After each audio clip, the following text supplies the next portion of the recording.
Hey there, Chicago White Sox fans. Guess what? It's been 5 months.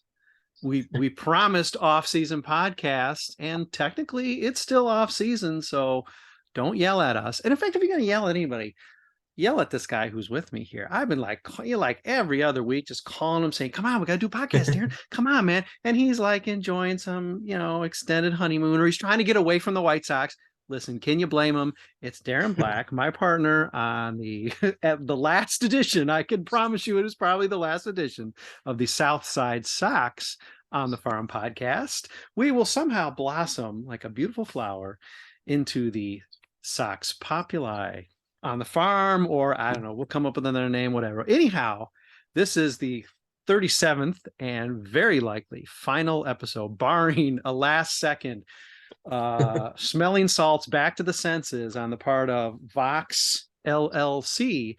We are going to be shipping off on our own, probably for our next farm podcast, and maybe for our very next podcast, whenever and however it may be. So anyhow, this is number 37. It's been 37 fun ones. I'm anticipating this one's going to be fun too, Darren. I'm going to just round us up and say that this is going to be good. But hey, happy off season. Hope the winter. I guess it's not. I guess it's still winter for you.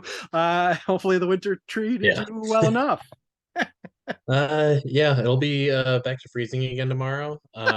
False spring has had 3 iterations so far. So Boy, love opening false day spring. just 2 weeks away. Oh yeah, there's been college baseball going around. It's been getting canceled because it's snowing. Yeah. So Yeah, I remember woohoo. those baseball tryouts in a concrete parking lot or in a gym, because you just can't. I mean, they'd play games in gyms if they could, I suppose, like Yeah, League of Their true. Own style. But we are here to talk about the farm system, and only the farm system. No frivolous discussion about the weather, Darren.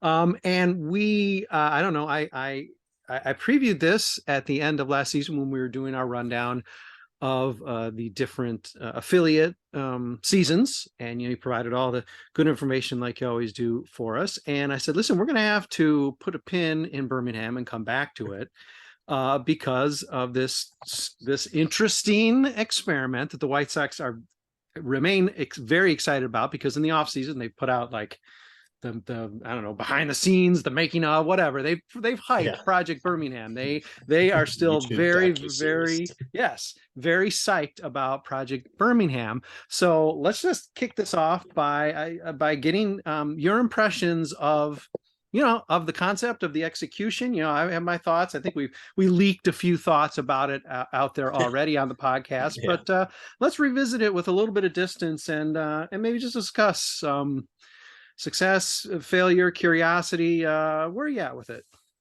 Yeah, so basically they just brought up anybody that was good. Which I mean, it wasn't, a whole group of people they had to choose from. It's Yeah, the big names. yeah. They all went to Birmingham. Pretty much the only exceptions were Lenyn Sosa and Oscar Colas, who went to Charlotte, because that's just where their development took them. But um, literally, even from Kannapolis, where they Yep. plugged to West Calf and Wilfred Veras, to varying success. And I originally thought it was kind of going to be, especially for the lower A guys, that they would just play maybe like Saturday and Sunday. And then during the week, they would just kind of work at the backfields wherever they go, with, hyper localized training staff. Since, it seemed like they got rid of, or that it seems like all the good staff was in the minors last year, though that problem has been fixed. Um, We but think. yeah. Maybe. Um, so, and so just because they pretty much were playing every day, and maybe this would have been different if Jose Rodriguez didn't break a bone in his hand. Mm, Maybe like he would have taken up more of the shortstop time, so you wouldn't have seen like Colson Montgomery, for example, playing all the time. yeah. Which I was kind of like, it's his first full professional season. Like maybe he should just tone it down. Like he didn't do very well, and the gas was running out at the end in Yeah. Winston Salem anyway. I would think, give him a breather. and just getting ready for next year. But they went ahead with kind of playing these guys almost regularly, besides the pitchers, which every team doesn't really pitch Yeah. pitchers regularly anymore. Yeah. Which I don't know if they're ever going to do it again, because now all those guys are actually going to be starting in Birmingham or in Winston-Salem, so they'll probably be in Double A Yeah. anyway at some point this year. But concept was interesting, seemed good, seemed cool. I don't know if it really kind of was executed that fantastic. When you first got wind of it, and I don't even remember how it came out, but it really struck me as a novel concept. And with the White Sox, like, why not? I mean, as you sort of laughingly put at the top, it's like, well, okay, yeah, I mean, matriculating your best guys to, let's say, Double A or whatever, High A. I mean, I don't know that they were really sweating it out too badly in terms of who they were going to pick. And that probably goes for a lot of systems. I mean, beyond maybe the Rays, there are obvious guys you're going to want to, the high picks and so forth. But when I first heard about it, I'm not sure if this was your experience as well, but when word first came out, it seemed to, at least in my mind or my heart, I don't remember the press release or whatever, but it seemed to me like, okay, these guys are going to come they're already sort of gassed, or, the season's long, whatever. And, for guys like Colson Montgomery, some real successes. Wes Kath, okay, maybe not necessarily the successes, but okay, there's maybe something to build on. Let's just keep those guys together. But I really thought the emphasis in being together was going to be, almost a summer camp kind of thing, where the focus, I mean, they ended up working the hell out of these guys. I mean, I thought the emphasis was going to be the drilling, the camaraderie, the I don't know, the White Sox way booklet. I guess it's not actually like an actual book. It's like a brochure. Yeah. But I mean, just Chuck sort of Garfien doesn't write books like David Kaplan, so and so just sort of emphasize, hey, you're our future. Some, I mean, probably even like some psychological, pats on the butt. Not necessarily you're coming to Double A, go playing some games. I mean, none of these guys, I mean, maybe there are exceptions, but none of these guys were, they certainly weren't old for the level. There were guys who clearly really shouldn't have been there and shouldn't have been in games. Wes Kath should not have been playing Double A baseball last year. So when at the start, at the genesis of it, you think, okay, this is really novel and actually sort of clever. And then when it's like, well, no, wait, they're actually just going to have a roster of 40 guys and they're playing in games where things can go wrong beyond injury. I mean, there are guys who played there who might have even had the start of, what could be, a mental block about playing the game based on being thrown up against a competition that they're not ready for. The fact that it was executed where it's like, no, these guys are really, we gave them a uniform, they're going to play games. And it really wasn't just the first half of the day, the drilling, but it was also the second half, hey, play under the lights.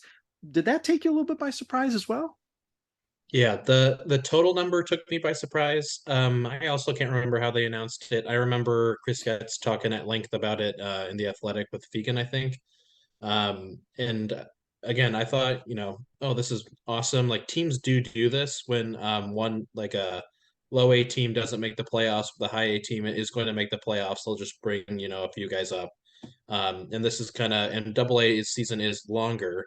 But I mostly thought that, you know, the better guys from that started out this season in Kannapolis, like Kath, Veras, Colson Montgomery, like the established guys like the JJ Munoz of the world would still like play the majority of the time during the week. And people would still have jobs that probably wouldn't have after the draft, which is basically that is what happened. Some guys had jobs longer than they normally would have.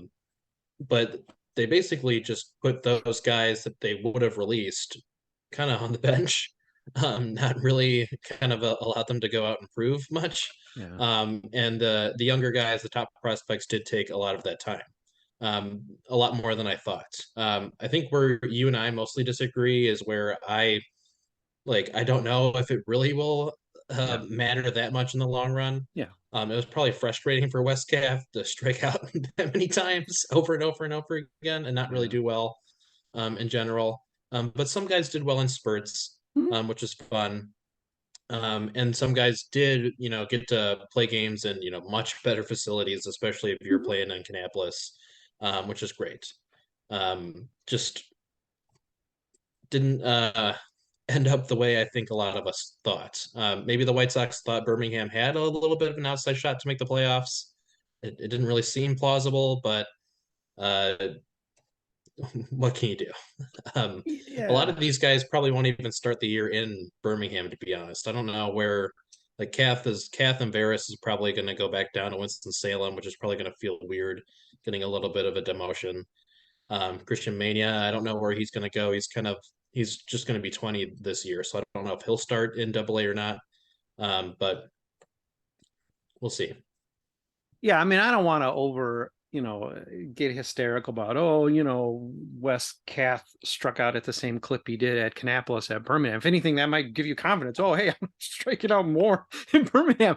But I mean, it is an invitation to that as a possibility. It does seem a bit like a possible unforced error. And it just seems like the plan that you laid out when we first started talking about this, which was, hey, maybe they play games on weekends. Maybe they play, I don't know, every other day. Maybe they're just certain nights where there's this, big mix of players. Let's just work them in and out instead of like, hey, Project Birmingham is now the Double A team, which is really the way it seemed it was executed. And you're right that a couple guys seemed like they didn't miss a beat, and that could really launch them maybe on a faster track. So this can work both ways, but the idea that you're going to take like your second round choice, who you really are sort of like putting a lot into, and I don't know, just say, yeah, you're a Double A player now.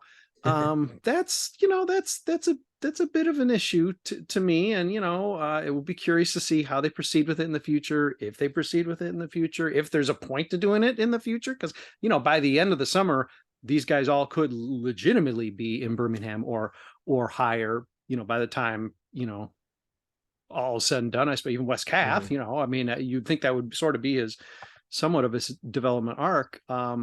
So I don't want to just, shake my fist at a cloud just to do so, but the idea that they were like regular players really did take me aback, because some of them, sure, maybe even the Colson Montgomery's, obviously the guy, he just cranked last year, but Wes Kath, what is he doing in any games in Double A? Now he should have been with that group to drill camaraderie. Hey, you're the future of this, you're the future of this team. Maybe you do get in a game a week or something. But the idea that he's anything near a regular at Double A, that just seems like you're hurtling him toward a brick wall. It doesn't make a lot of sense to me. But hey, I'm not Chris Getz. I'm not Rick Hahn.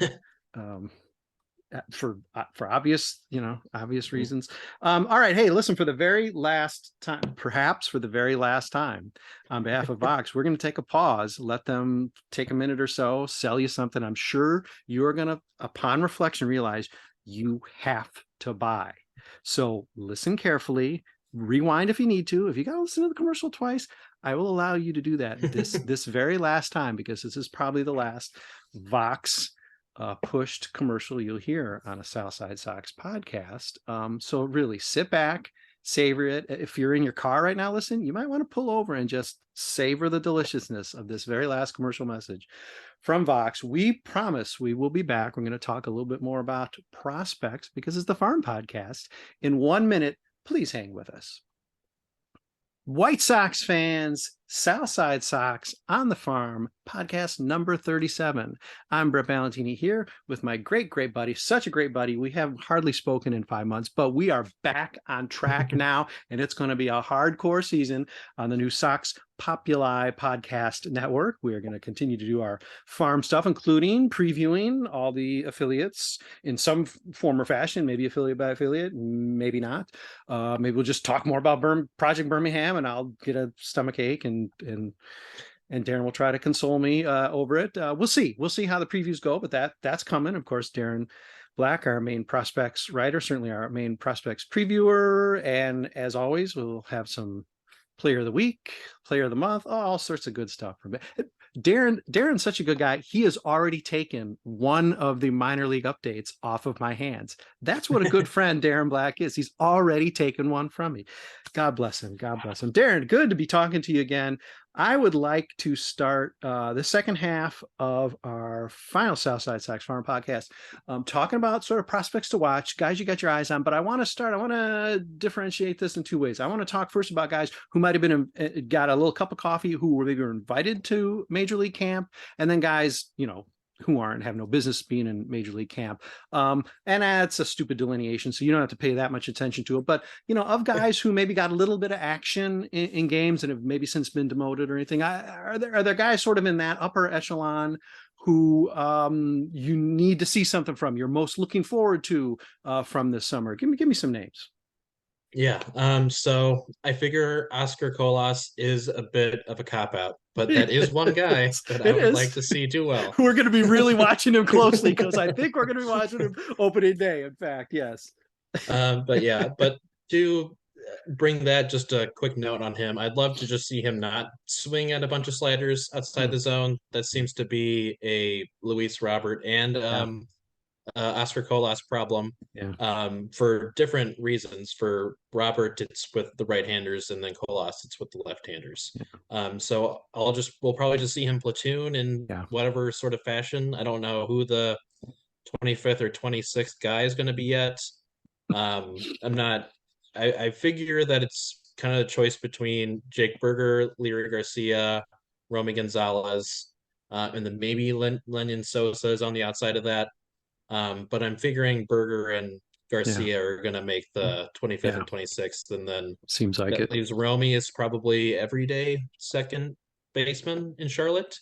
But for a guy that might actually be able to take over everyday second base for the White Sox, if Elvis Andrus is like the player he was from June 2022 and 5 years prior. Exactly. Not having anything to do with the White Sox and his savior, the White Sox. That's Lenyn Sosa, who will probably be starting at shortstop in Charlotte. Basically, I just want to see him perform like he did, maybe not the 140 WRC plus that he had in Birmingham, which is a huge power surge that he had.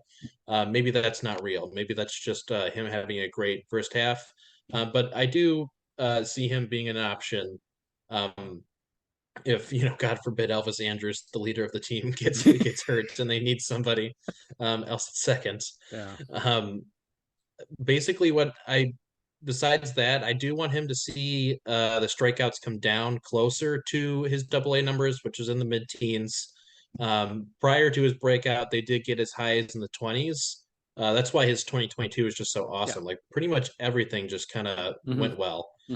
For the entire year, besides that weird first stint with the White Sox and also second stint with the White Sox, where the first one was he came up as a backup for Leary. And the second one he did play, but he just was clearly overwhelmed by the high heat and couldn't lay off of it, which, makes sense. Beyond that, I don't know where Jose Rodriguez is kind of going to go. I was going to say, Jose's got a bone to pick with you, because you got Lenyn at shortstop and Romy at second. He's going to send you a message. Yeah, I mean, I guess Romy can play everywhere, so he could be in the outfield as well. But I assume Rodriguez is going to go in Birmingham. He was placed with the Barons already, though I don't know if that really matters that much, but he is on the AA roster currently. So basically, from Jose Rodriguez, what I want to see from him, I don't know if he'll be able to pass up Lenyn Sosa, and if it's a short stint like the Hans or Alberto, like in some time. But I basically just want to see him combine the last 2/3 of his season into basically the whole entire season. The first third was, I think, the worst stint of baseball he's ever played. That's why he's kind of 6th and 7th in rankings after being 2nd and 3rd at the start of last year. That middle third, he basically became like a really good Nick Madrigal. He had 1 homer, and I think it was like maybe 4 or 5 doubles. He wasn't really doing any power whatsoever, but he's hitting 330 and getting on base, not striking out. And then the last third, before he broke a bone in his hand, he just found his power stroke. He had a streak of 4 or 5 games of a homer in a row, and just looked like the old guy that we saw in 2021. That made us really excited for what he did in Kannapolis. So not too sure beyond that in the infield that we can actually see with the White Sox again this year. Brian Ramos, I don't think is ready. He could, if he starts in Double A, that means the White Sox do think that you could go to the majors that year. Mhm. But I don't know if he'll be ready. And honestly, Colson Montgomery might pass him up for the third base job anyway. Mhm. If we go to the outfield, it's really They already matriculated their one guy up to the majors. So yeah, what else is there? yeah. The outfield is just basically the older guys. It's Yeah. Victor Reyes, Billy Hamilton, Jake Marisnick. Nothing really to go there. If you do want to include Yoki Cespedes in that, just because of the name, I really just look at him as a platoon bat to go against lefties. He's kind of got some big splits in there in the minors already, and that basically just means it'll be even bigger if he ever gets Yeah. to the majors. Yeah. He can play defense at all three positions though, so they have a roster of two guys that can't do that already. Um, so if something happens, I don't know, they'll probably go to Billy Hamilton or Jake Marisnick or Victor Reyes again instead of Yolke, but we'll see. New right fielder Eloy Jimenez has got a bone to pick with you, Darren Black. Yeah. Okay. Quick question before we get to any sort of pitching. Do you think, based on how you broke down very deftly there, Popeye's third season, and the fact that really only one was astronomically good before he got hurt, do you think then that the Birmingham assignment does make sense? I really did think that based on that last third, he was sort of a given for Charlotte, but I guess I'm rethinking that now. He's sort of almost beginning the season on the cusp, really. Yeah, I think if they release Leary, DFA Leary, whatever the terminology is, and put Romy up there, I do see him as probably the everyday second baseman. It's really just getting the playing time and at bats. And if he's at Birmingham, he'll have the majority of those. He is a year younger than Lenyn Sosa, so he's 22. So starting at Double A isn't, outrageous. But I don't know. I don't know which one has more potential. They're pretty close player wise. Jose Rodriguez, much more speed. His potential is probably like a 15 homer, 30 stolen base guy with like a 280 average, something like that. That's the 90th percentile of him. And Lenyn Sosa, you could see him like 20, 25 homers at the very max and better defense. Kind of maybe similar 260 average, something like that, but basically no steals because they have the current rules already in the minors last year. You didn't have any steals with worse catchers. Yeah. Again, there's 60 catchers in the majors. This was Lenyn Sosa, in Double A. That's like hundreds of catchers worse than what we're seeing. Yeah. But yeah, those two are guys, they are on the 40 man, I guess. So they are gonna, lose an option there. Lenyn's already down to one. So we'll kind of see how it goes there. But those two guys are probably the next in line for outside shots to see the majors. Just because, second base is where the biggest hole is, I guess. They have a lot of guys that can put out and right, and they've shown that in the past that they will put guys in right. Darren, as usual, like the ace podcast host I am, I leave the juiciest topic for the end of our podcast. This is something that both of us beat to death last year. It was obvious, so it wasn't anything we were veering out of our way to do. The absolute dearth of any type of starting arm, if not in the system, certainly in the high minors. That hasn't been remedied significantly. I think it's probably better, only because we're just going to be optimistic, probably better heading into 2023 than it was 2022. And of course, I don't know, Wes Benjamin went to Korea or something. So, I mean, they got some weird, I suppose they got some weird hits that killed their Charlotte depth. The idea that last year, 2/3 of the starts were made in Charlotte by guys who were not starters. And the fact that we can't go into this season saying that's definitely not going to happen, or that it's only going to be down to like a third. I'm not sure we can say that. Give me some hope when it comes if you can, Miracle Man, about what the starting depth is for the White Sox. You could say you won't need it, but you always need it.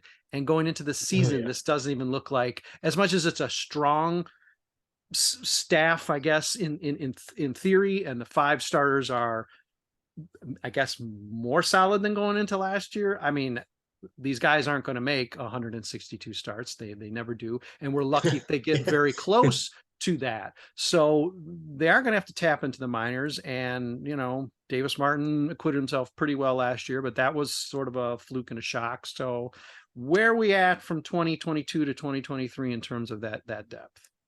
Yeah, so I do think Davis Martin is a just fine quad A guy. I don't know if you really want him to be your like next man up because he is by far and away the sixth guy here. Like if there's any spot start needed, any time off from any of the pitchers, it's Davis Martin coming up to take that. And I think he's just a-okay. But beyond that, it's like you kind of have to squint if you want to see a Major League Baseball player right now. Um, if you just go by the 40 man, it's probably Stever and AJ Alexi are the two next guys. And Stever is, coming off, perpetual injuries, and AJ Alexi isn't what's the word? Good. You found it. Um, and like that is his stats are from the Pacific Coast League, so they are inflated, but they're not, you can only bring down a 5 ERA, near 6 ERA so much just from park factors. And he's more of a swing guy anyway.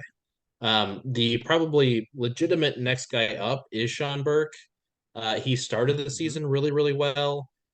He has been getting some buzz out of spring lately. I know some other prospect guys are looking at him with their eyebrows raised just because he's got some good breaking balls. But he also ended the season a bit hurt. He missed some time, came back, wasn't that great in the second half of the season. He also wasn't a part of that Project Birmingham group by the end. He did get some time in AAA, but that was basically he was just gassed and coming off injury. So he's probably the biggest name that will actually affect White Sox innings to keep an eye out on for because he could break out like this. He is a legitimate breakout candidate just because of the stuff he has, like pretty decent fastball, good slider. The changeup is the thing that actually needs to improve. And we do want to see the walks go down. We don't like seeing, walk rates, in the double digits. And he did have that last year. It was close, but he's still had it.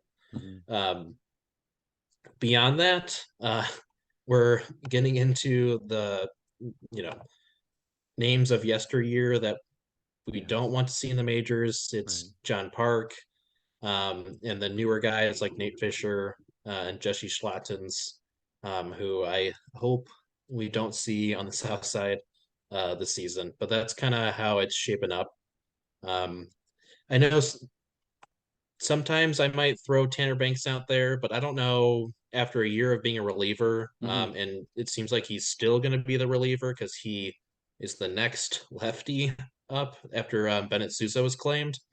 It seems like he's basically not going to be used as an option as in the rotation. All right, and let me jump in there because we had a little bit of a discussion among staff when Sousa was lost to DFA waivers, and there if there were 10 easy picks, then there would have been an easier pick made than losing Sousa. He seemed certainly up and coming. He had done very well, it seemed, at pretty much every level. I know Charlotte wasn't great, but that's a pretty tough park to excel too well at.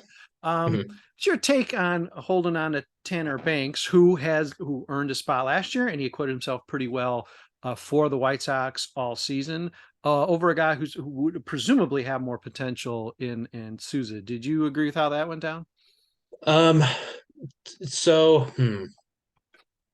that's a tough question because I think Tanner Banks is more valuable for this team because they also, another thing about losing Liam Hendricks is they lose a guy that can go multiple innings, go to if he really needs to. He can take the eighth or ninth and shorten up the staff.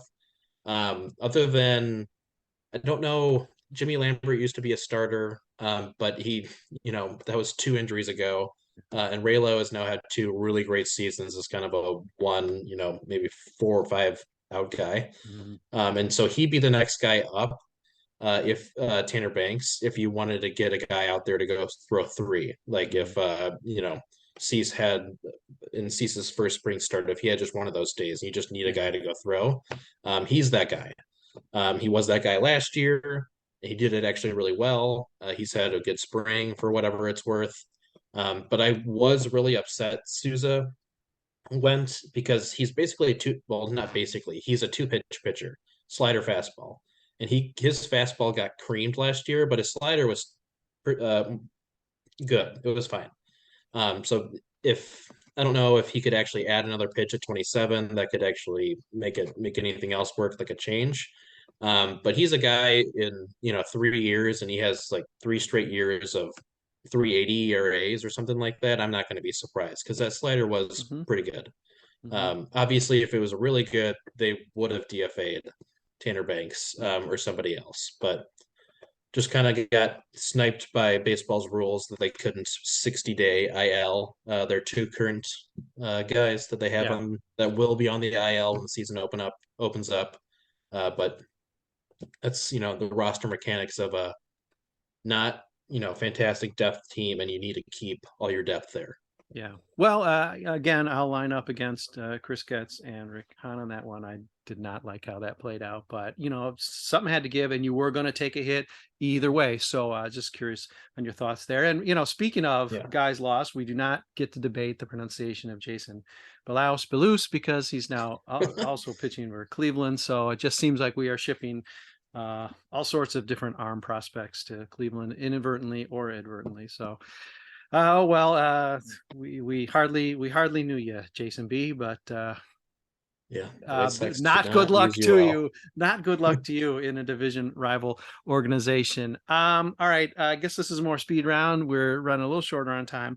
Norvera, he's a guy who's been injured. He's been touted as the man, but he can't stay healthy. This isn't exactly a make or break season, but it probably is a make or break season for his trajectory as a starter versus a bullpen arm. Is that correct?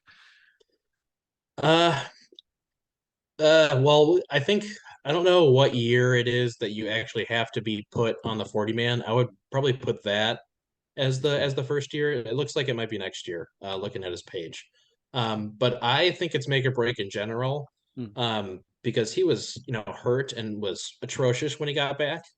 I need to see a guy with command, like whatsoever, or he just has to go to the bullpen to figure it out. Because he throws really, really hard. When it's on, his breaking pitches are really, really good. But he needs to stay on the mound. I guess if that counts as making or breaking, I guess I can't, just hope that some guy like doesn't get hurt, or count on some guy not getting hurt, Right. especially with this organization, which their pitchers kind of seem to get hurt a ton. But they're gonna slow play it again. He was already gonna be slow played last year. Started out, with labrum. I don't know if it was strain. It probably was a strain. If it was a tear, he would have been out a lot longer. But I just need to see him on the mound. I don't really know where he's gonna start. He was a part of Project Birmingham. He is 22. That would mean maybe double A. But like you're probably gonna see him start, 3 innings a game to start out the year and then see how it goes. Okay, if you're looking at Burke as the guy who has the hottest possible ascendance likely to South Side, whether because of disaster or because he just tears it up, and then of course probably the limits of guys like Noah Schultz and Paulette and even Cannon, the really new guys, assuming one of them doesn't just like take off and go bananas. Is Christian Mena really the guy who is like sort of our real sort of hot arm to really keep an eye on? Christian Mania, yes, but he is 20, so I don't know if he'll get to the majors this Hmm. year. But he out of I mean in prospectum in general for the White Sox, it's Sean Burke and then Mania Yeah. as the two most likely to make it to the majors. I'm a Cole Seamus guy. I really, really like Hmm. him. I just don't know if he's going to be Yeah. a full-time starter yet. He Yeah. could be a reliever. Just I guess that's another thing to keep an eye on is how they're deployed to start the season. I assume as a starter. Mm-hmm. But Mena probably has higher potential than any other pitcher um, outside of the draftees from last year, especially Noah Schultz. But I mean, I hate how they don't put out or these guys won't start until April 6th because Mania is not going to be on with Charlotte. Right. And I just hate how we'll get the rosters on April 5th and then we'll find out, oh, But it okay, makes so it so they're exciting for you, yeah, Darren. yeah, oh, okay. Scramble week. Oh, Mania's on Winston-Salem. Oh, okay. There's no way he's making Delete, delete, the majors delete. this year.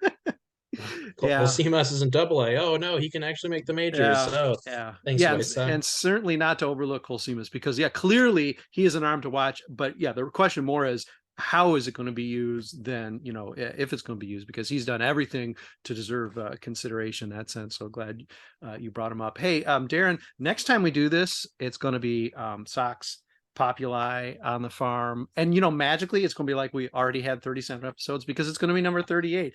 Don't ask me where you find them because you won't, but the truth is, real talk, our feed is coming with us. So any of these back issues you want to actually read, you're going to be able to do that. You're going to be able to go back and listen to South Side Sox on the Farm, number 14. You will have access to that. That stuff will not be lost, but we will magically transform into Sox Populi on the Farm 38 next time we talk. And that'll it'll be sooner than you probably want and sooner than you think. So we'll be back on some sort of a weekly or close to it schedule if you choose to take that mission that I'm offering you.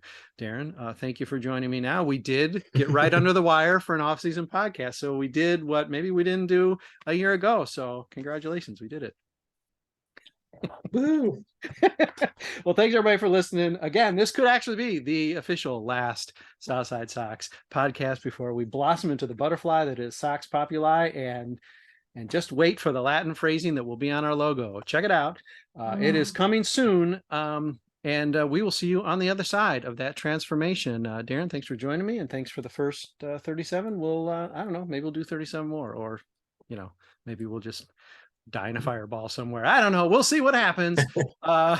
On that note, Yes. we will be back talking about the White Sox farm system and all the exploding fireballs that entails sooner than you are ready. Thanks, Darren.